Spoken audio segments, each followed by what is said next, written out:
brotherhood, multiplication, restoration. We are Sin Network. We're a family, planting churches together. Join us as we hear from leaders of this movement from across North America and discover what it really takes to plant churches everywhere for everyone. Today, we're talking with Bruce Moore, lead pastor at Christ Fellowship in Tampa, about how missions and economy meet in community restoration.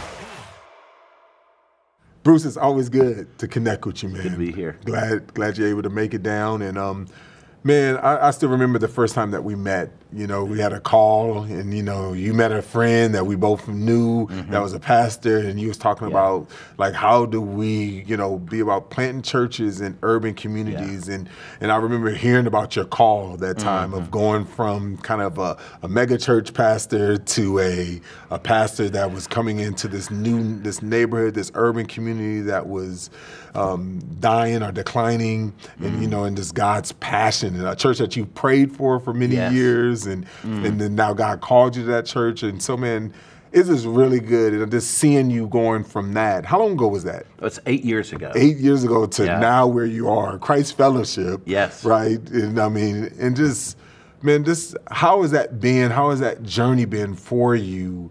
Just planting that church there. Yeah.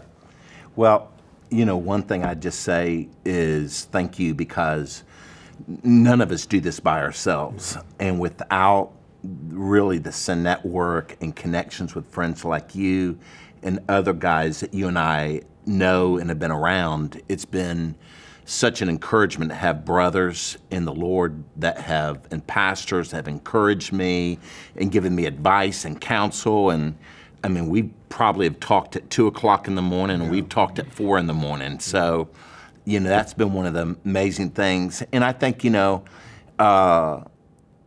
anything, you start with some presuppositions about what ministry is going to be, and then you get a real understanding. You start seeing through the eyes of God in a greater way, and you start seeing a more holistic understanding of the problems than just one thing, and then God starts revealing to you some of the solutions too. And I love what you're saying, because when I even think about, the reality of what I'm doing now, vice president of Sin Network, lead pastor of Blueprint Church, and really wanting to make sure that I would always remain a practitioner, that I'm going to remain a lead pastor, but also talking about kind of leading the Sin Network. But this idea of, there's a statement that we've been talking about in Champion, we are Sin Network. This idea of giving Sin Network a soul. A lot of times when people thought about Sin Network, they thought about assessment, coaching, training, care, which we do excellent. I think we do the best, as good as anyone. But a lot of times when I think about Sin Network, we didn't think about Bruce and Christ, what you guys are doing in Tampa, or Vance Pittman or James Roberson, and just like the churches. And so we've been gathering together as an advisory board of trying to champion this idea of we are Sin Network. How has that been for you to put kind of names and pastors and leaders to lead them in that way? Well, through the text thread that we kind of all share together, it seems like several times a day somebody's encouraging you, somebody's connecting with you. Martin. Martin. Martin Vargas, pastor, incredible. Real in church. Hollywood, real church. And James always spouting off some wisdom or some little ditty or something and making us laugh. But I think that's what we're seeing with us. We're also seeing just now starting to break out in what we call some of our city teams, where we are connecting. I know you started one last year, and we started one this year, where we're getting together with pastors, we're encouraging each other, we're challenging each other, and we're really each other's best cheerleaders. Yeah, and I think that's so important, because pastoring is lonely. It is. And it's just like, and it sucks at times, if I can just be that crap. I mean, and it's lonely, it's hard, and and a lot of times as pastors, we don't know where to go to. We can't go to our congregation. At least some of us, we believe that we can't. I think we can, but we don't go to our congregation. But being able to have someone that we can connect to, is so critical. And being, that no planter plants alone. No pastor needs to journey. Like, we can do more together than apart. We can. And here's the amazing thing about being part of Sin Network. Unlike other networks I've been connected with from time to time, guys here are pretty real. Yeah. And so when all hell's breaking loose in your church or in your life, there are guys that can say, you know what, I can relate. This is what happened to me. Whereas in some situations, some pastors are pretty guarded. Yeah. And I understand it's because they've been hurt and they've been exposed and they've trusted, and that trust was not reciprocated.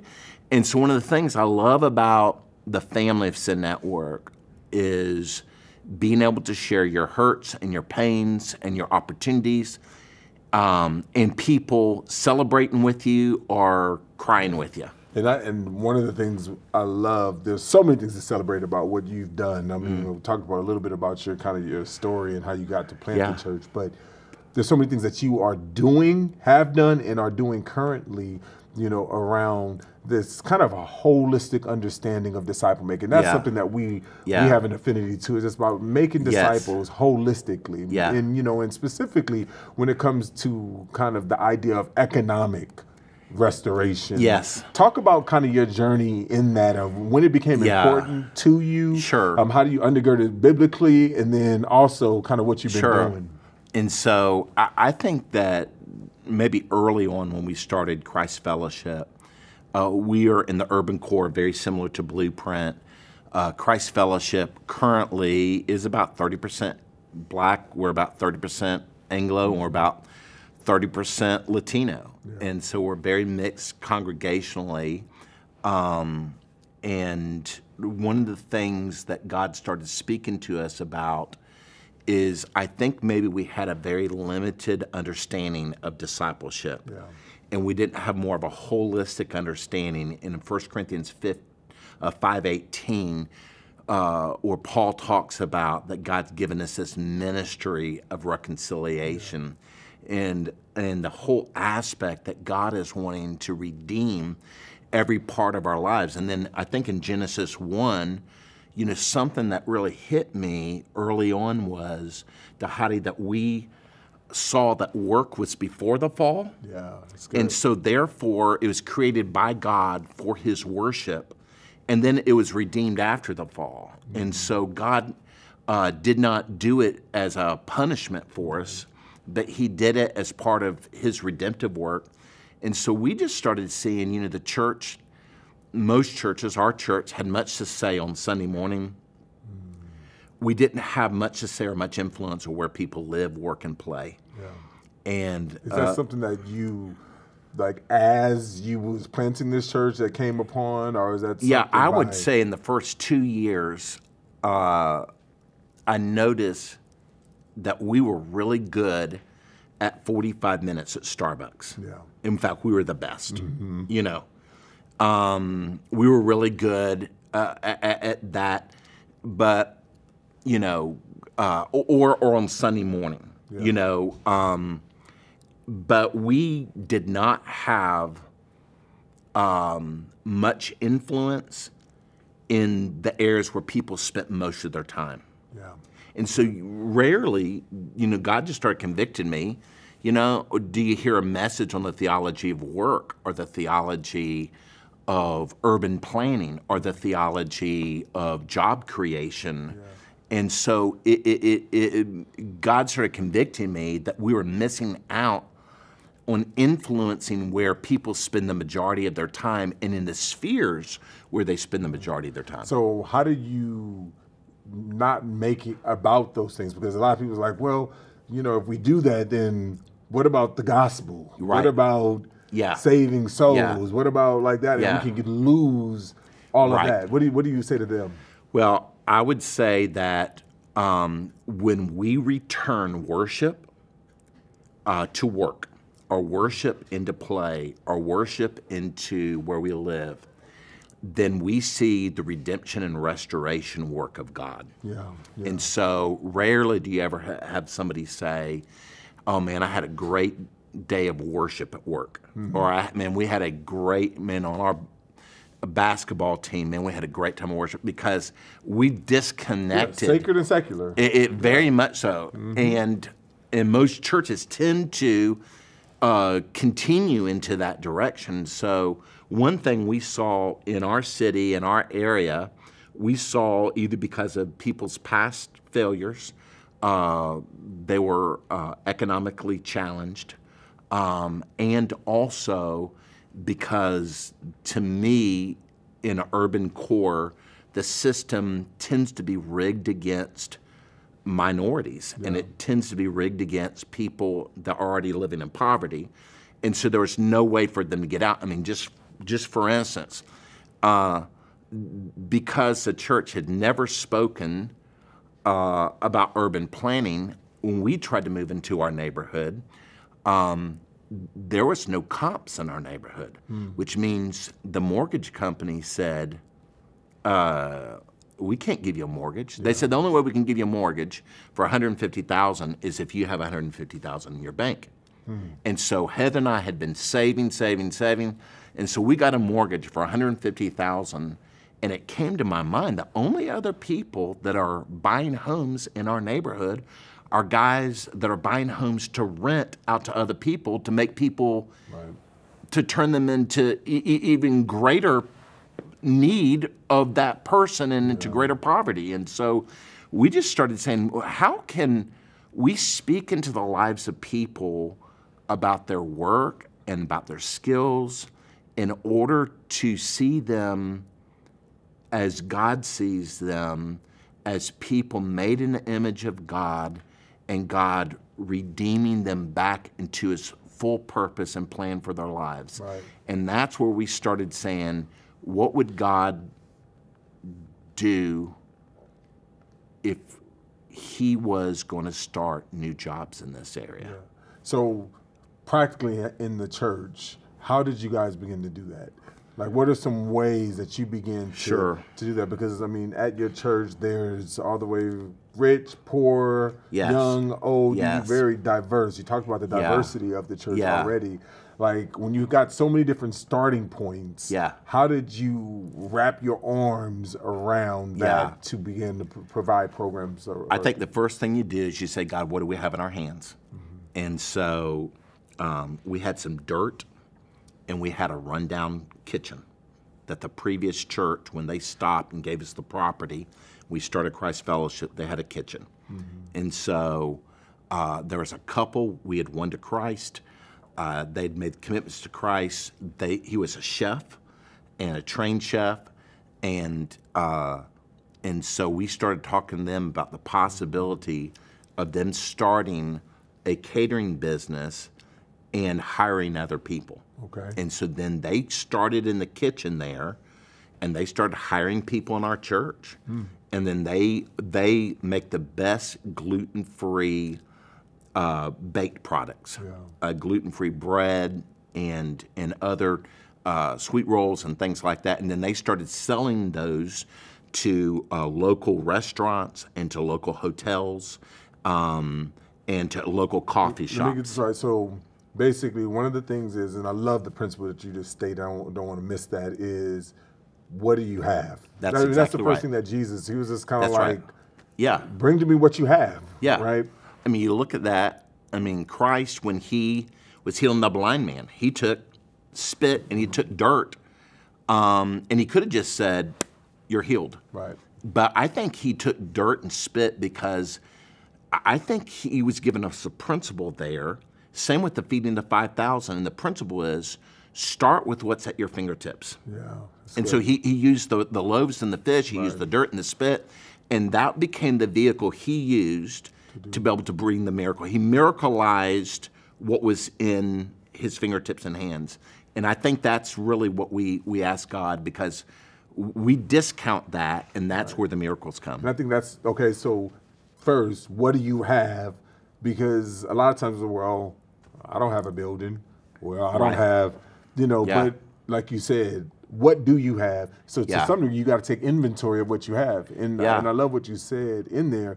It's not only just from a resources standpoint, but a people standpoint. And that's a resource too, but a people. And you said you had bakers, you had people, Yeah. you had willingness, you had Yes. those things, and so you took that and you turned it into Yeah. a business. Yes. Talk to me about that business.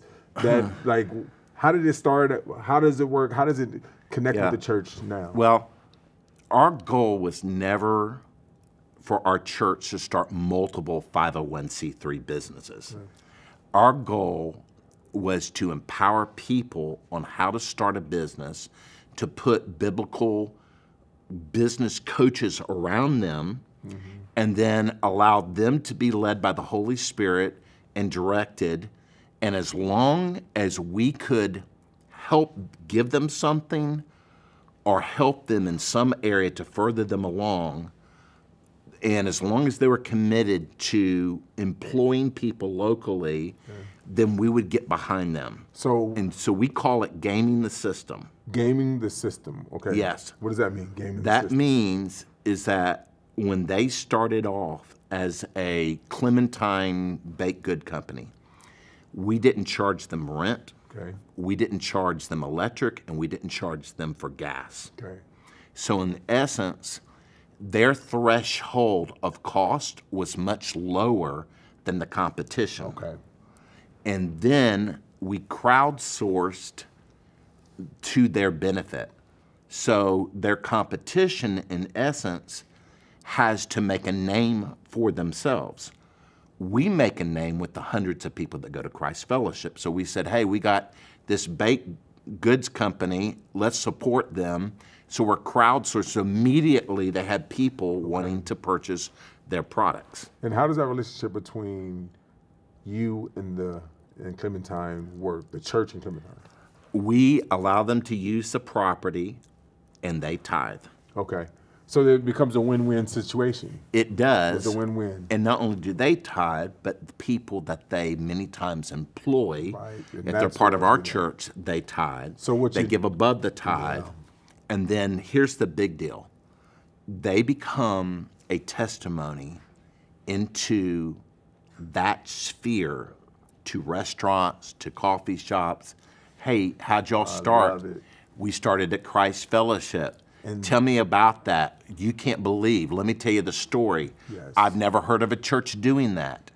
And so it allows the glory of God to be displayed through the person of Jesus Christ in every area of our lives. That's good. So what I'm hearing is a win-win-win-win like Oh, yeah. situation. Like Yeah. on one end, the church wins because it brings in income. Yes. It empowers members of the church that Yes. are entrepreneurs and may have the means to start. That's right. It employs more of the kind of the marginalized Yeah. members of your church by That's giving right. them jobs. That's right. You know, and then it also becomes a witness of Huge witness. multiplication Yes. as you're getting into the business world. That's exactly right. Into different things. And so what I hear that is all of our values. You have kind of family brotherhood. Yes. You have multiplication. Yes. You know, through the witness that is Yes. going out, and you have holistic restoration. Yes. That's taking place. And in this model, and it all started off with just you looking in, what do I have? That's right. What are the resources that God has Yeah. already given you? Yeah. So what are you longing for? What do you like? What is your heart aching to see both at Christ Fellowship and then Yeah. ultimately just church planners around Yeah. the world? Well, I really desire to see God's glory displayed in miraculous ways wherever we live, work, and play. I really want to see other churches embrace and say, God, how can we make a big deal about you where I'm working? How can I use my work and for you to get the glory in the middle of it? Yeah. And so one thing we've challenged everybody to do is start praying for people that you work with. Start praying for people your kids play with. Start praying for your neighbors. And then we ask a question, what opportunity can I give somebody else that God has given me? Yeah. And in those two areas, we start praying. God starts speaking to people about sometimes job creation. Sometimes it's how can I serve my neighbors, or how can I serve my kids' little league. but in essence, it's all about preparation for the gospel relationships. Yeah. What I love about what you're saying is that it's structured, but it's not a program. That's it's right. organic. It's intentional, but Yeah. it's fluid. Yes. You know, and really what I love is the idea is that you're trusting the power of the Holy Spirit. Yeah. You're empowering them and saying, Yeah. God has given us enough of the resources, Sure. the things, regardless of where you are, to Yeah. get involved, where you can both belong and matter Yeah. in helping to establish the kingdom of God. Exactly. You know, and so just seeing that taking place. I mean, if more churches would just take on that mindset, Yes. and just say, what do I have? And Lord, use what I Yeah. have, and then be praying for opportunities Yeah. and empowering their members to do that. Man, I think we would see a movement take place. I mean, just one other thing is Dhati, you know, Heather and I had a garage, and we had our car in there and had a bunch of junk in there. And so we just said, God, how could we repurpose this garage for your glory? And so we got the idea about refinishing mid-century modern furniture. Well, I'd never refinished a piece of furniture in my entire life. And so I know you've done some great stuff, but I'd never done. So I started watching Google videos of guys doing stuff, started buying junk furniture for pennies on the dollar. It was messed up, and I started fixing them up. And then I started employing college students in our church to teach them a skill of which I was learning myself. And then I would pay them like $15 an hour to let them practice on these pieces and then to be able to sell the pieces. And so we've had many college students. This has done wonders for their education fund and helped them. But again, it goes out to, people say, where do you work? They go, I work for Classic Modern. Oh, really? Tell me about that. Well, it's my pastor in my garage, and it's a awesome. further display of the glory of God. What I love about you is you're not do as I say, it's do as I do. Yeah. And you're willing to be a model and example for that, man. I really appreciate it, Thank Bruce. you, man. Thank you for Thanks for sharing. coming. And you know, this is awesome. It's great.